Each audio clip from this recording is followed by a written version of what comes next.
Welcome back, dear listener, to another soft-spoken stroll through the shadows of the past. Whether the night is just beginning for you, or you're listening as sleep slowly arrives, I'm happy you've chosen to spend this time here with me. Let me know in the comments. Are you listening from somewhere far and quiet, or in the heart of a busy city winding down? And if these calming explorations bring a sense of rest, please consider subscribing. There are countless more voices from the past still waiting to be heard. Here's asterisk, what most people don't realize about Viking warriors. The Hollywood movies, the TV shows, even most history books only scratch the surface of just how absolutely terrifying these people really were. We're talking about warriors who didn't just fight battles. They transformed into something almost inhuman on the battlefield. Warriors who believed that dying in combat was the ultimate honor, who would literally bite their shields in rage, who struck such fear into their enemies that entire kingdoms would pay massive asterisk tributes just to avoid facing them. In this video, I'm going to reveal the most spine-chilling Viking warriors who ever lived. Warriors whose names alone could empty entire villages. Warriors who developed fighting techniques so brutal and effective that they dominated Europe for over 3 centuries. I'll walk you through their most terrifying battles, their most savage tactics, and the psychological warfare that made them absolutely unstoppable. But first, let me give you some context asterisk about just how genuinely frightening these warriors were, because what I'm about to share with you goes far beyond anything you've seen in popular culture. My name is here to tell you that I've spent the last 2 years diving deep into historical records, archaeological evidence, and first-hand accounts from the Viking Age. I've studied ancient sagas, analyzed battlefield excavations, and consulted with leading historians to bring you the most accurate and bone-chilling account of these legendary asterisk warriors. What you're about to discover isn't just history. It's a journey into the minds of people who lived for war, who embraced death, and who created a legacy of terror that still echoes through time. Now, before we dive into the individual warriors, you need to understand something crucial about Viking culture that made these fighters so absolutely terrifying. This wasn't just about being tough or skilled with weapons. The Vikings had a completely different relationship with asterisk death and violence than any other culture in history. They believed that warriors who died gloriously in battle would be carried by the Valkyries to Valhalla, where they would feast and fight for eternity alongside the gods. This wasn't just a religious belief. It was a driving obsession that fundamentally changed how they approached combat. Imagine facing an enemy who literally wants to die fighting you, not because they're suicidal, but because they believe that dying in battle is the most glorious asterisk single combat they had ever seen, not because of its length, but because of the sheer violence that erupted in those few minutes. The warrior's opponent was no ordinary fighter. Hakon was a veteran of dozens of battles, a man who had earned his reputation through years of successful warfare. He stood nearly as tall as his challenger, carried weapons of equal quality, and possessed the kind of experience that should have made him a formidable opponent. Asterisk. But experience couldn't prepare him for what he faced that day. The fight began with the traditional exchange of insults and boasts. But something in the warrior's voice made it clear that this wasn't just another battle. His words carried a weight of absolute certainty, as if the outcome had already been decided by the gods themselves. When he spoke of what he would do to his opponent, witnesses felt their blood run cold. These weren't empty threats or battle boasts. They were promises, asterisk, delivered with the calm confidence of a man who had never failed to keep his word. When the combat finally began, it was over almost before it started. The warrior's first strike was so fast and powerful that Hak barely had time to raise his shield. The massive axe smashed through the wooden barrier and continued its arc, opening a wound across his opponent's chest that would have dropped most men instantly. But Hakon was no ordinary warrior, and he managed to stay on his feet long enough to launch ** siege engines, or assault towers. Instead, they began a campaign of psychological warfare that would redefine the very concept of siege warfare. Every morning, the defenders would wake * to find new evidence of their enemy's presence. Livestock in nearby farms would be found slaughtered, not for food, but arranged in patterns that spelled out messages in the old runic script. Wells would be poisoned, not enough to kill, but enough to cause terrible sickness. Most horrifying of all, people from surrounding villages would simply disappear, leaving behind only bloodstains and signs of struggle. The warrior understood that isolation was the fortress's greatest vulnerability. The defenders were cut off from the outside world, dependent on their own supplies and morale.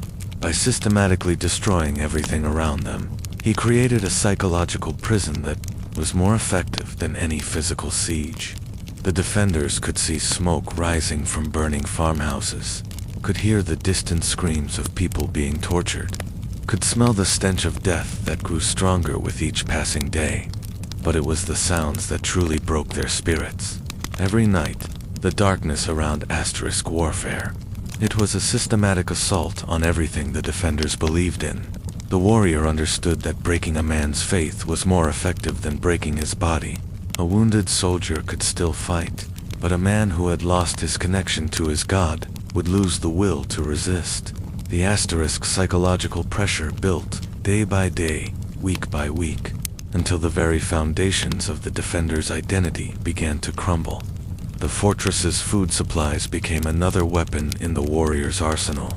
Rather than simply cutting off supply lines, he contaminated them with substances that caused hallucinations and paranoia. Defenders would see enemies in shadows, hear voices that weren't there, and turn on each other in fits of madness. The warrior had learned these techniques from shamans and wise women during his * travels. Dark knowledge that transformed ordinary siege warfare into something approaching supernatural horror. As winter deepened, the isolation became complete. No messenger had reached the fortress in weeks. No relief force had appeared on the horizon. The defenders began to realize that they had been abandoned by their king, left to face this nightmare, alone. The warrior had anticipated this psychological breaking point, and he chose this moment to make his first direct contact with the defenders. The * message came in the form of a severed head thrown over the fortress walls. But this wasn't just any head. It belonged to Sir Marcus, the king's own messenger, who had been sent to coordinate the fortress's defense. Tied to the head was a parchment written in the messenger's own blood, containing an offer that made the defenders' blood run cold. The warrior offered them a choice. They could continue their hopeless resistance and face the kind of death that would make their families weep for * generations, or they could open their gates and accept his terms. The terms were simple.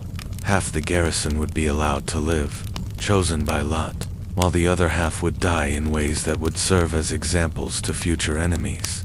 The surviving defenders would be given the honor of spreading word of what they had witnessed, carrying the warrior's reputation to every corner of the kingdom. But there was a time limit.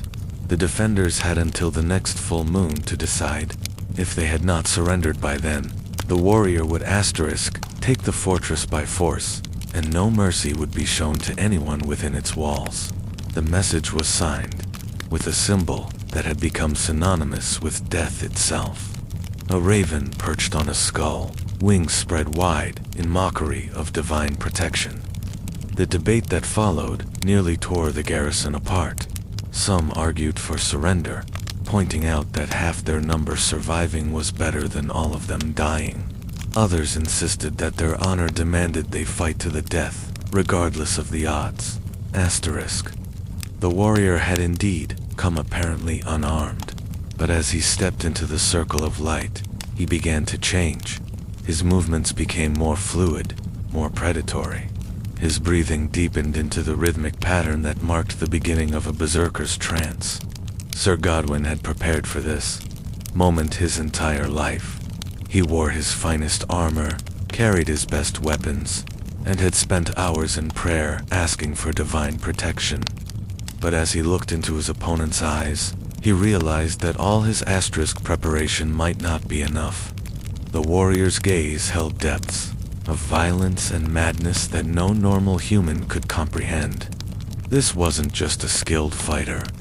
This was something that had transcended ordinary humanity through years of constant warfare and bloodshed. The fight began with traditional formalities, but these quickly gave way to something far more primitive and terrifying. The warrior's transformation into berserker fury was unlike anything the watching defenders had ever seen. His asterisk movements became inhumanly fast and powerful. His attacks delivered with such force that they seemed to bend the very air around them. Most disturbing of all, he began to laugh, a sound that carried no trace of human warmth or sanity. Sir, Godwin fought with the skill and courage of a lifetime warrior, but he was facing something beyond mortal comprehension. The warrior's bare hands proved to be weapons more deadly than any sword. His fingers, strengthened by years of gripping heavy weapons, could asterisk crush steel rings or snap bones with casual ease. His speed was supernatural, allowing him to flow around his opponent's attacks like smoke and strike from impossible angles. The end came with shocking suddenness. One moment Sir Godwin was pressing what seemed like a successful attack, his sword aimed at his opponent's heart. The next, he was lifted off the ground by a hand around his throat, his weapon fallen from nerveless fingers. The warrior held him suspended for a long moment, letting the watching asterisk defenders see their commander's helplessness before speaking in a voice that carried clearly to every man on the walls. The words he spoke were in the old tongue, but their meaning was unmistakable.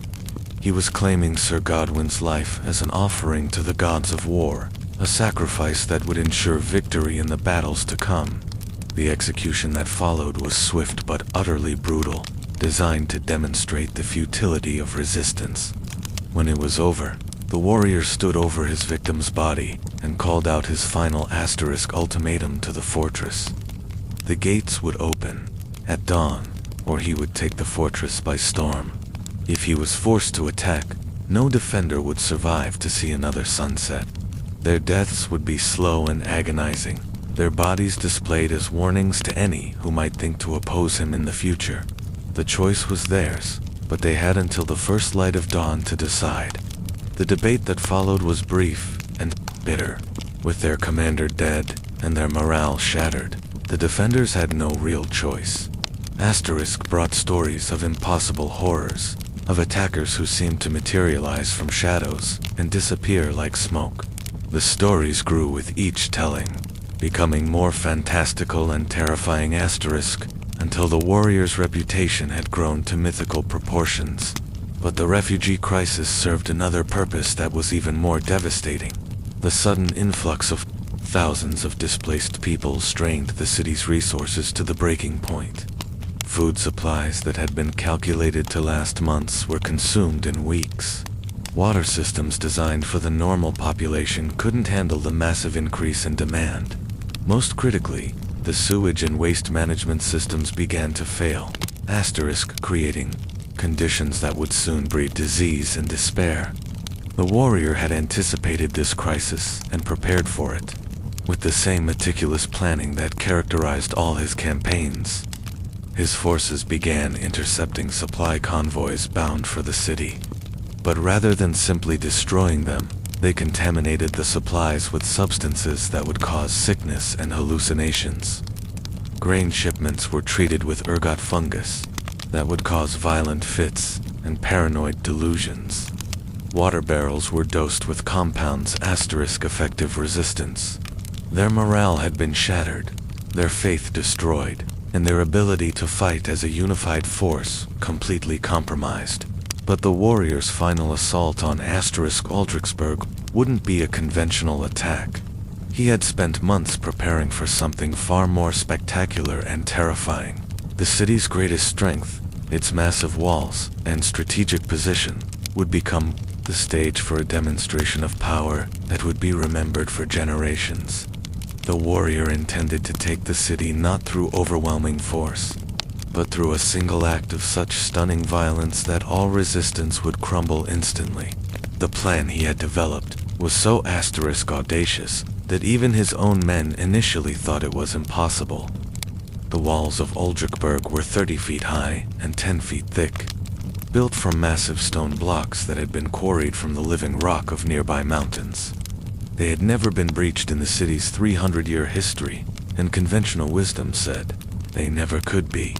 But the warrior had identified a weakness that no previous attacker had ever considered.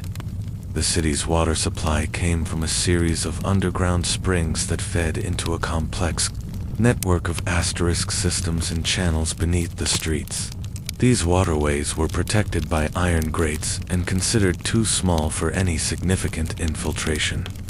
But the warrior had studied the ancient plans of the city's construction, documents that revealed the exact layout of the underground water system.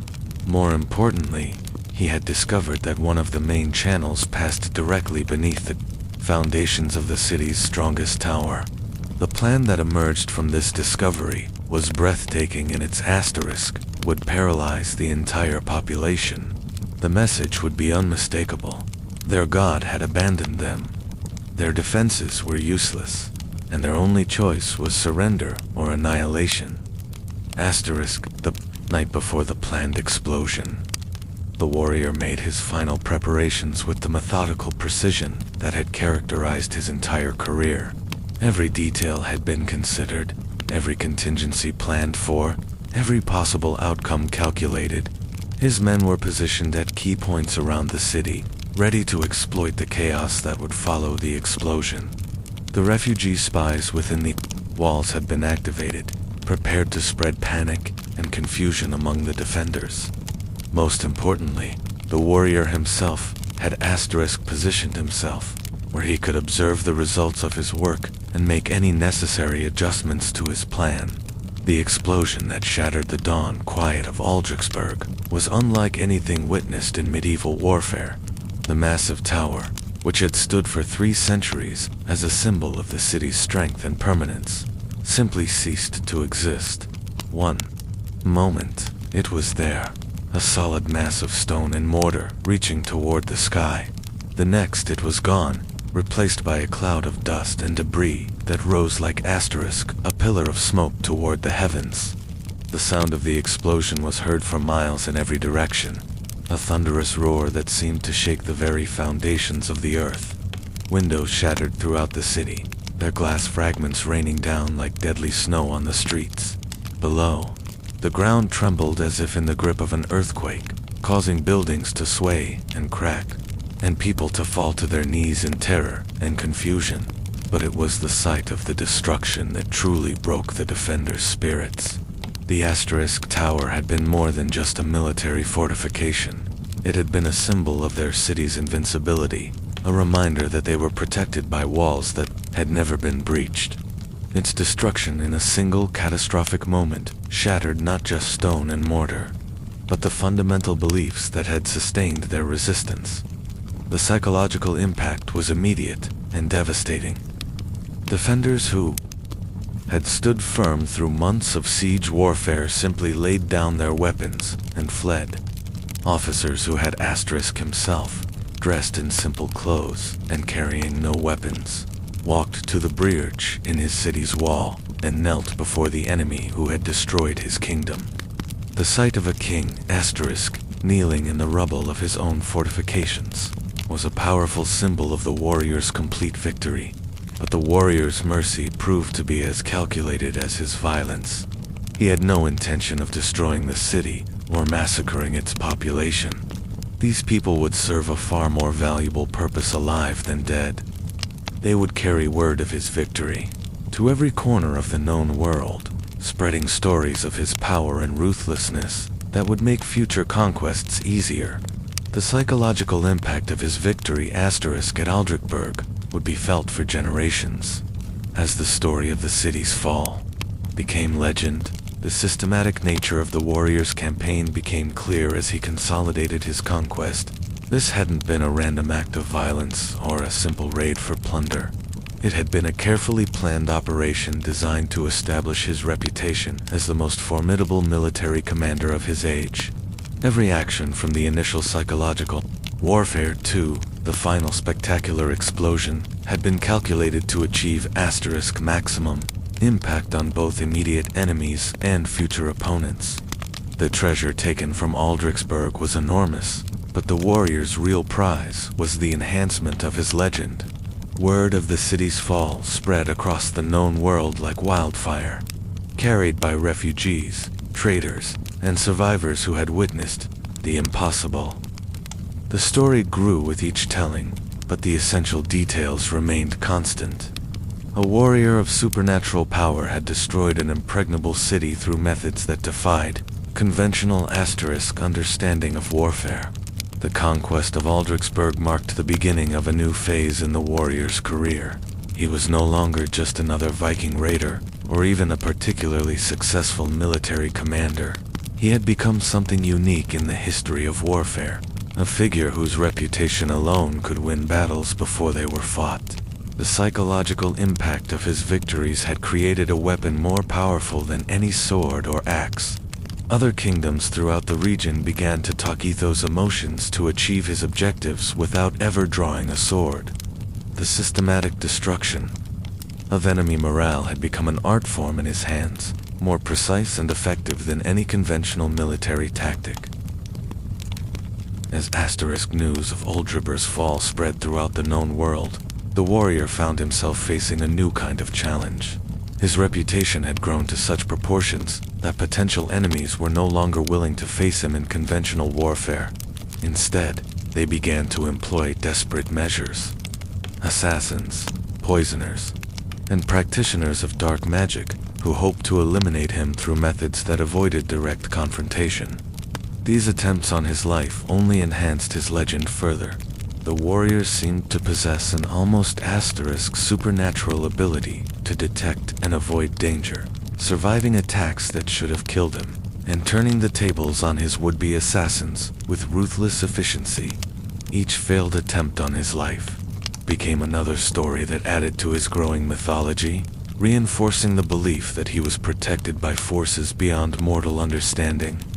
The warrior's response to these assassination attempts was characteristically calculated and brutal. Rather than simply killing his attackers, he would capture them and extract information about who had sent them. Then he would use that information to launch retaliatory campaigns that would make his original enemies regret their decision to oppose him. The message was clear. Any attack on him would result in consequences far more severe than the original provocation. The psychological impact of these retaliatory campaigns was enormous. Potential enemies began to realize that hiring assassins, or employing indirect methods of attack, would only make their eventual fate worse. Existence that was fundamentally different from ordinary life. The constant exposure to violence, the systematic suppression of normal emotions, and the complete dedication to warfare had changed him into something that existed beyond the boundaries of conventional humanity.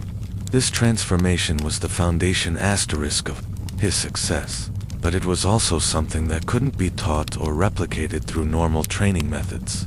As the warrior's reputation continued to grow, he began to face challenges that went beyond simple military opposition. His success had made him a target for forces that operated outside the normal boundaries of warfare. Religious organizations that saw him as a threat to their authority, political alliances that sought to contain his growing power, and even supernatural entities that were drawn to the violence, and chaos that surrounded his campaigns. These new challenges required the warrior to adapt his methods once again, developing techniques that could deal with enemies who operated according to different rules than conventional military forces. The skills he had developed in psychological warfare proved invaluable in these conflicts, allowing him to understand and manipulate the motivations of enemies who couldn't be defeated through normal combat methods. The warrior's ability to adapt to new monastery's own faith against its defenders The warrior had learned techniques during his travels that allowed him to corrupt and twist religious energy, transforming prayers into curses and turning sacred symbols into instruments of terror. He began by infiltrating the monastery's chapel during the midnight prayers, moving through the shadows like a ghost despite his massive size. The corruption he introduced was subtle at first. Holy water would begin to smell like blood. Sacred texts would develop stains that looked like screaming faces. Most disturbing of all, the crucifix above the altar would begin to weep tears of black, liquid that burned like acid when it touched human skin. The monks tried to cleanse these signs of corruption through prayer and ritual, but their efforts only made the situation worse. The warrior had woven his curse so deeply into the fabric of their faith that every attempt to purify it only strengthened the darkness. The psychological impact on the monastery's defenders was devastating. The mercenaries had been hired to fight human enemies, not to deal with supernatural corruption that seemed to its defenders. Months of constant terror had reduced the elite, knights to gibbering madmen who jumped at shadows and saw enemies in every corner. The discipline that had made them effective warriors had been replaced by paranoia and fear that made coordinated defense impossible. Sir Rodri found himself commanding men who were no longer capable of rational thought or effective action. The warrior's final assault on the fortress was as spectacular as it was devastating. Rather than a conventional attack, he orchestrated a supernatural event that would be remembered for generations. On the night of the winter solstice, when the barrier between the world of the living and the realm of the dead was at its thinnest, he performed a ritual that summoned forces from beyond the grave to aid in his conquest. The ritual required sacrifices of a specific nature. 13 knights who had been captured during the siege, each one representing a different aspect of the fortress's defenses. The sacrifices were performed in a precise pattern around the base of the mountain, with each death releasing spiritual energy that could be channeled into the warrior's assault. The screams of the dying knights echoed through the mountain caves, amplified by the natural disobedient children. Priests would invoke his image when describing the torments of hell. He had become the living embodiment of every nightmare that haunted the dreams of civilized people. The confrontation that was about to unfold would be more than just a military campaign.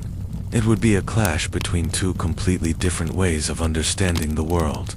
On one side stood the Holy Roman Empire, representing the pinnacle of medieval Christian civilization, with its belief in divine providence, moral law, and the ultimate triumph of good over evil. On the other side stood the warrior. In 20 years imperial soldiers who had entered the battle. Fewer than 100 survived, and those only because the warrior had deliberately allowed them to escape. These survivors would carry word of what they had witnessed back to their comrades, spreading stories of supernatural horror that would undermine the morale of every imperial unit they encountered. The warrior's treatment of the battlefield after the fighting ended was calculated to maximize its psychological impact, rather than simply leaving the dead where they fell. He arranged the bodies in patterns that spelled out messages in the old runic script. The messages were simple, but terrifying. Warnings of what awaited anyone who continued to resist his advance. Promises of torments that would make death seem like a mercy, and challenges to the Emperor himself to face him in single combat. The sight of 5,000 elite soldiers arranged in ritual patterns by a single enemy was more demoralizing than any military defeat could have been. It demonstrated not just the warrior's tactical superiority, but his complete contempt for the Empire's military might. The message was clear. This wasn't just another barbarian invasion that could be repelled through conventional means. This was something that existed outside the normal boundaries of warfare, a force that could reshape reality itself to suit its purposes. The news of the Battle of Blackwater Ford reached the imperial capital within days, carried by the traumatized survivors who had been allowed to escape. Their accounts of the warriors' supernatural abilities were initially dismissed as the ravings of men driven mad by defeat, but as more reports arrived from other fronts, all describing similar encounters with an enemy who seemed to possess abilities that defied natural law, the Empire's leadership began to realize that they were facing something unprecedented. The warrior's strategic brilliance became apparent as his campaign progressed. The Battle of Blackwater Ford had an asterisk unreliable due to the psychological pressure of the warrior's campaign. The religious institutions that had provided moral guidance and comfort to the Empire's population were struggling to maintain their authority in the face of events that challenged their fundamental doctrines. Priests who had preached about the ultimate triumph of good over evil found themselves unable to explain how such supernatural evil could exist in a world supposedly governed by divine justice. The theological frameworks that had sustained Christian civilization for centuries were proving inadequate to address the reality of the warrior's power. The warrior's corruption of religious institutions was perhaps the most insidious aspect of his campaign. Rather than simply destroying churches and killing priests, he was transforming religious practice itself into a source of terror and doubt. Sacred rituals would be interrupted by supernatural phenomena that made worshippers question their faith. Holy relics would begin to emit sounds and odor that suggested demonic rather than divine influence.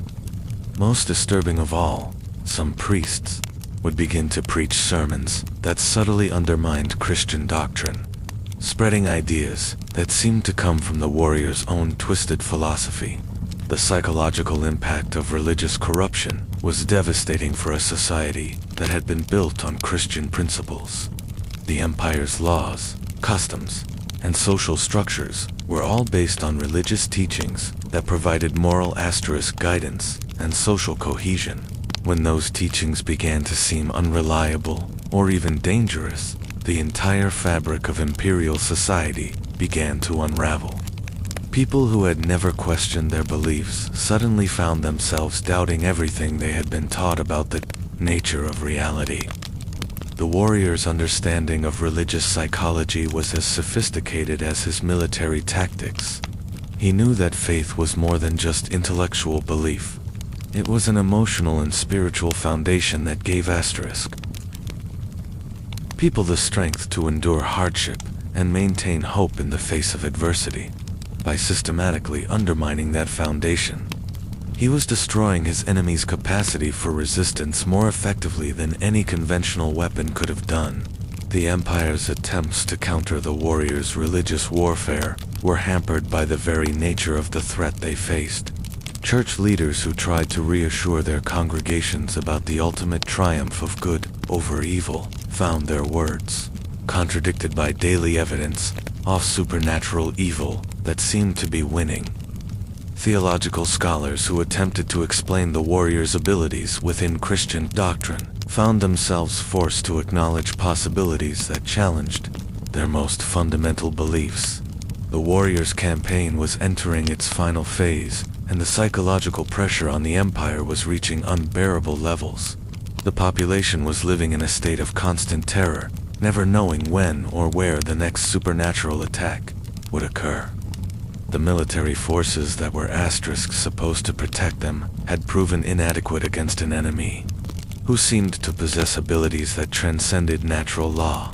The religious institutions that should have provided comfort and guidance were themselves struggling with doubts and fears that made them unable to offer effective support. The Emperor's last desperate attempt to rally his empire involved calling for a great crusade against the warrior and his forces. The proclamation was distributed throughout the imperial territories, calling on all loyal citizens to take up arms against the supernatural threat that menaced their civilization. The response was telling. Instead of the massive mobilization that previous calls to arms had produced, the Emperor's proclamation was met with silence and evasion. The people who should have been eager to defend their homeland were too terrified and demoralized to respond. The warrior's psychological warfare had achieved what conventional military campaigns could never have accomplished. the complete asterisk destruction of an empire's will to resist. The imperial forces that remained were scattered and demoralized, their commanders unable to develop effective strategies against an enemy who seemed to possess supernatural knowledge of their plans and intentions. The civilian population was paralyzed by fear and doubt, no longer believing that their leaders could protect them from the horrors that seemed to be closing in from all sides. The final confrontation between the warrior and the Holy Roman Holy Roman Empire was approaching, and the outcome seemed inevitable. The empire's military might, its economic resources, and its religious authority had all been systematically undermined by a campaign that had targeted the psychological foundations of imperial civilization. The warrior had demonstrated that conventional power was meaningless against an enemy who understood the deepest fears and weaknesses of human nature. But even as victory seemed within his grasp, the warrior was facing a crisis of his own. The supernatural transformation that had given him his incredible abilities was exacting a price that grew heavier with each passing day.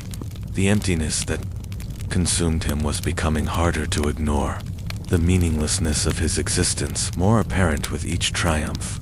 He had gained the power to destroy civilizations, but he had lost everything that made existence worthwhile. The approaching final battle would determine not just the fate of the Holy Roman Empire, but the ultimate meaning of the warrior's transformation. Had the price he paid for supernatural power been worth the victories he had achieved? Could someone who had transcended humanity ever find satisfaction in human accomplishments? These questions would haunt him as he prepared for the greatest triumph of his career, a victory that might prove to be as empty as all the others that had come for.